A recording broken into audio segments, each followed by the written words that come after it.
चाहे विरक्त हो, ध्यान देकर सुनो। ये आज जो सर्वनाश किया जा रहा है ब्रह्मचर्य का, इसी से संत लाभ नहीं मिल पाएगा। चाहे गृहस्थ हो, संतानोत्पत्ति के लिए धर्म पूर्वक अपनी पत्नी से सहवास करने की शास्त्र आज्ञा करता है। ब्रह्मचर्य सेवन से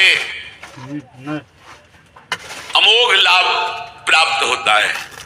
पहला, ब्रह्मचर्य सेवन से लाभ, संत संग का पहला लक्षण है आचरण की पवित्रता। आचरण की पवित्रता, इंद्रियों की शांति। इंद्रियों की शांति अर्थात ब्रह्मचर्य, प्रत्येक इंद्रिय का ब्रह्मचर्य। ब्रह्मचर्य से तत्काल प्रभाव बढ़ता है। क्या? स्मरण शक्ति। बहुत ध्यान देने की बात है।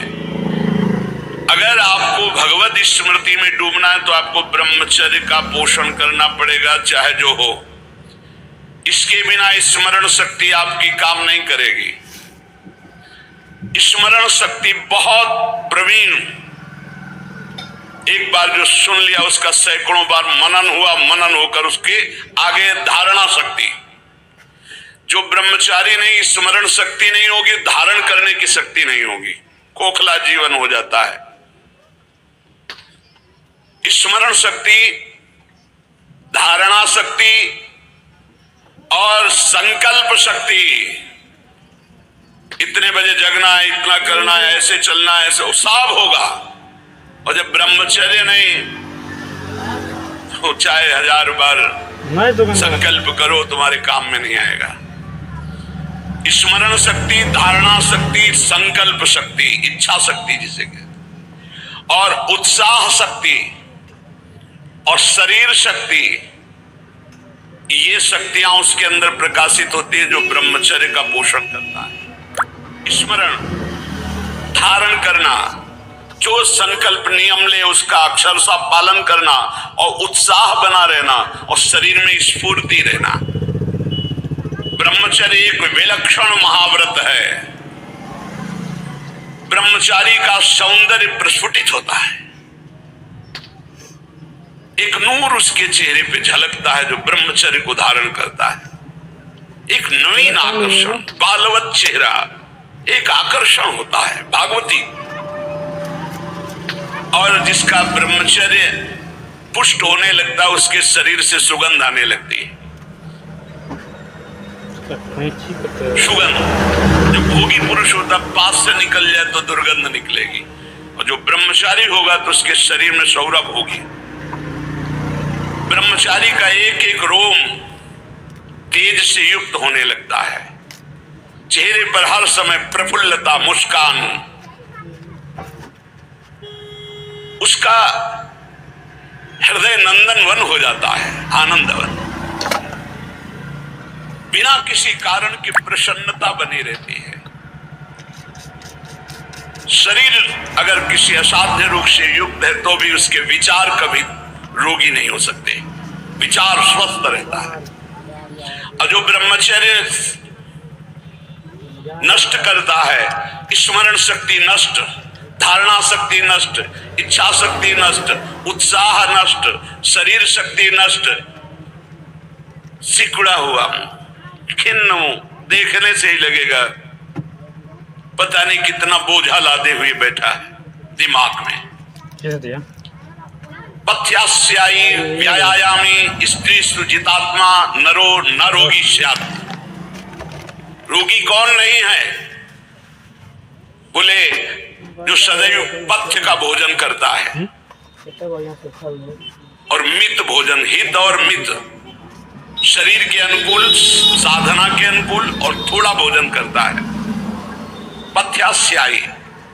दूसरा व्यायामी, रोज सत्संग में घुमा घुमा करके, चाहे आप 15-20 मिनट ही करें, व्यायाम करें, 2-3 किलोमीटर आप दौड़ो, चलो बाहर दौड़ने के लिए, नहीं तो ऐसे यंत्र चल गए, ट्रेडमिल, ऐसे यंत्र चले हैं उसी में दौड़ लो, नहीं ट्रेडमिल तो दौड़ लगाओ। शरीर को एक बार पसीना पसीना करो, थोड़ी सी बैठक, थोड़ी सी थोड़ा व्यायाम करो। ये साधना के लिए, भगवत प्राप्ति के लिए कह रहे हैं, कोई कुश्ती लड़ने के लिए नहीं कह रहे। ये जरूरी है। पथ्यास्यायी, पथ्य का भोजन, मित भोजन करने वाला, और व्यायामी, और स्त्रीषु जितात्मा। स्त्री शरीर है तो पुरुष की तरफ नहीं, पुरुष शरीर तो स्त्री की तरफ नहीं। जितात्मा, आकर्षित ना होना। नरो न रोगी स्यात्, उसे रोगी नहीं कहते, भले वह साध्य रोग से ग्रसित हो। और अगर ये नहीं है तो वो रोगी ही है। आज नहीं तो कल पता चल जाएगा कि वो रोगी है। साधना करने वालों के लिए इंद्रियों को पावन करना, इंद्रियों को संयम में रखना बहुत आवश्यक है। मन के गुलाम, इंद्रियों के गुलाम, स्वेच्छाचारी भोगों की दुर्दशा में पड़ा हुआ मनुष्य है आज। ठीक है, असंयमी मनुष्य का मन और मस्तिष्क, ध्यान से सुन लीजिए।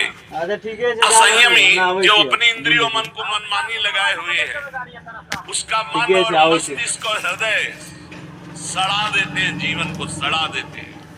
मन और इंद्रियों को संयम में रखकर भगवत चरणारविंद से नहीं जोड़ोगे, सड़ा देंगे तुम्हें। तुम्हारे अंदर ही इतनी सोच गलत कर देंगे, चलोगे। जो ब्रह्मचर्यहीन है, मनमानी आचरण करता है, ध्यान से सुनो।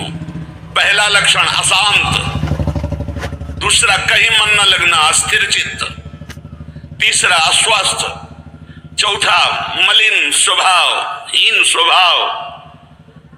किसी भी कार्य को कह दो सबसे पहले ना, उत्साहहीन, हर कार्य के लिए बोझा मानना, ना कर देना, सदा के लिए भय का डेरा पड़ जाना अंदर। ये देखो शास्त्र है, ये महापुरुषों के द्वारा लिखा हुआ, जिन्होंने अनुभव किया सबके मनों में अपने मन को मिलाकर। इंद्रियों का जो असंयम है वो हर तरह से मनुष्य को नष्ट कर देता है। लोग अंतर का सुधार नहीं करते। जहां जहां असंयम है वहां वहां अशांति है, दुख है, बेविचार है, संयम विहीन जीवन, शुष्क उदासहीन पशुवत जीवन है। पूर्ण ब्रह्मचर्य देश का, समाज का, आत्मा का, सबका परम लाभ, अपना परम लाभ। चाहे गृहस्थ हो चाहे वीर, जरूरी है अपनी शक्ति को नष्ट करना, आवश्यकता के अनुसार धर्मयुक्त प्रयोग तो ठीक है। हम तो प्रणाम करते हैं उन गृहस्थों को जो गृहस्थ होते हुए ब्रह्मचर्य का नियम वृंदावन में लिए हुए और दूर दूर जब देशों में रहते हैं और ब्रह्मचर्य का नियम लिए हुए। एक तो परिवार अमेरिका में है, आए हुए हैं कुछ समय से, भी हम वृंदावन में सत्संग में भी होंगे। सब सुविधा, अमेरिका जैसे देश में रहने सब सुविधाएं, और बड़े ही सरल सात्विक वृत्ति से, और हितधाम में कसम खाई थी ब्रह्मचर्य की कि हम दोनों मिलकर के कसम खाते हैं कि आज के बाद ब्रह्मचर्य रहेंगे। कैसा जीवन! अपने तो कितने ऐसे परिवार हैं, हम तो उनको प्रणाम करते हैं जो एक साथ पति पत्नी रहकर संयम पूर्वक जीवन व्यतीत कर रहे हैं। बलिहारी भगवान की असीम कृपा है, जिसके संग का डर बना रहता उसी संग में रहकर दोनों निकल गए। कितनी बड़ी अहेतु की कृपा! ये है आश्चर्य, ये है आश्चर्य। रात दिन एक साथ रह रहे हैं, फिर भी कसम खा के ब्रह्मचर्य रहे। कितनी अपार कृपा श्री जी की! कैसा मन कर देती है श्री जी। नहीं तो बहुत कठिन है, बहुत कठिन है। वही जानते हैं जो इस मार्ग में चलते हैं। जो आचरणहीन है, जिसका भोजन ठीक नहीं है, अब लाख बार कहा जाता है सतुगुण भोजन करो, सात्विक भोजन करो। बाजार का ये अमुक चीज आनी चाहिए। कितने ऐसे बाजार की पैकिंग की चीजें निकलते हैं जिसमें कीड़ा रेंगते हुए चलते हैं। आप फिर पता नहीं कौन सी बुद्धि लोगों में फैल रही है कि घर का दाल रोटी बना करके नहीं खाएंगे, बाजार का ना, ऑनलाइन आना चाहिए। ऑनलाइन में हो जाओगे, हाँ ऑनलाइन में चले जाओगे। बहुत समझो सावधान, खान पान, नहीं तो ऑनलाइन में बुद्धि घूमेगी। श्री जी में चित्त लगाने के लिए थोड़ा ऑनलाइन से हटो। थोड़ा सा अपने चित्त को सुधारो। हम कह रहे हैं जबान में अगर सात्विक भोजन केवल जाएगा तो भजन में बहुत रुचि होगी, संयम से रह पाओगे। ये बावरे नहीं थे पुराने संत महात्मा जन की जो सात्विक ब्रजवासियों का अन्न या भिक्षान्न या सात्विक, ए देखो 10 दिन केवल देखो, शुद्ध दाल रोटी पाओ, मूंग की दाल वाली रोटी पा लो, फिर आप देखो भजन करके, और 2 दिन जरा इधर उधर होटल का पाके देखो, फिर देखो कैसा है। कोई भी कहीं भी हो, सात्विक वृत्ति से अपने घर का भोजन करो, कम से कम दाल पानी से धो लिए हो। और वैसे तो शुद्ध क्या रह गया, इतने केमिकल गेहूं में डाले जाते हैं, वो सब आकर के शरीर के ब्लड प्रेशर को, हृदय को, कई तरह के रोग पैदा करें। किसको किसको समझावे। गाय के गोबर आदि से जो फसल होती थी बहुत 8 मन या 10 मन होते थे। हम किसान के घर में पैदा हुए तो हमें पता है। अब 40 मन 50 मन होती है। तो जब 8-10 मन पैदा होती थी तो सरकारी अस्पताल के बाद स्कूल हमारा था, तो सरकारी अस्पताल के डॉक्टर आते थे, बीच मैदान में कुर्सी डाल के बस हवा खाते रहते थे, कोई मरीज नहीं होता था। गांव में बुखार आया, 2-4 दिन काढ़ा पिया, ठीक हो गए, अस्पताल जाने की जरूरत नहीं होती थी। और आज अस्पताल में आप चले जाओ तो भीड़ लगी हुई है। क्यों? सब खान पान बिगड़ा हुआ है।